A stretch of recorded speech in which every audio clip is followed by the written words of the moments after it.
Let's go to our researchers now to check in on stocks and news, Navneet and Yatin. Navneet, let's break up the news for NTPC. Why will NTPC still get a short supply from Coal India because they have not signed FSA for FY13? That's right, Nikunj. Well, NTPC, which refused to sign fuel supply agreement with coal major Coal India, basically on reasons of formula being used by Coal India for the FSAs and also because of the penalty clause. But Coal India has stated that it has received a government directive to supply coal even without signing FSAs with NTPC for FY13. And Coal India has also stated that there were dues to the tune of almost 400 crores for the period of Jan to April, which is due by NTPC, that NTPC would start clearing those dues as well. And if you look at the counter NTPC, it's down by about 22% in last 3 months. It also touched its 52-week low on 15th of May.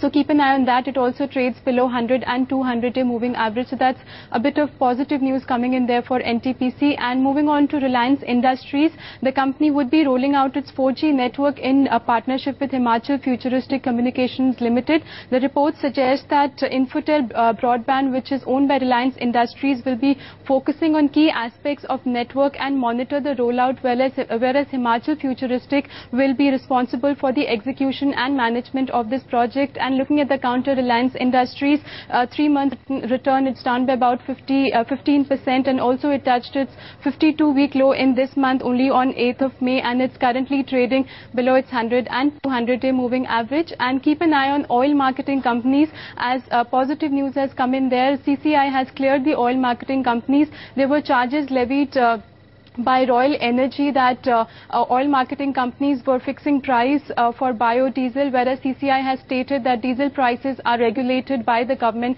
so there was no point of fixing or determine the price for diesel. Okay, let's bring in Yatin as well to talk about the stocks that he's been spotting today. Yatin. Good morning, Aisha. Well, the first stock that we need to focus would be TV Today. The Aditya Birla Group's private equity arm has picked up nearly 27.5% stake in Living Media Limited. Now, do remember, Living Media Limited is a promoter group entity of TV Today network, and which holds a little over 57% stake in TV Today.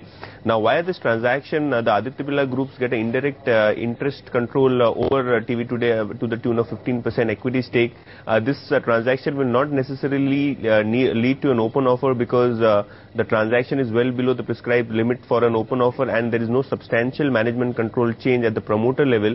So, however, expect a positive rub-off effect, because there has been a significant amount of fund infusion by the Aditya Birla Group in the TV Today network. So we'll keep an eye on this counter as well. Apart from that, we have Mozaber, which is continue to being in news. The company is planning to restructure debt worth 1,800 crores on its book. Do remember, the total debt on a consolidated basis for Mozaber is to the tune of 3,600 crores to 3,500 crores, and out of which half of the debt is planned to be restructured by a consortium of banks and the CDR process. So there could be some bit of relief as far as Mozaber is concerned on the interest cost. However, this development has to be approved by the creditors, so that will be a keen stock to watch out for in today's trade as well.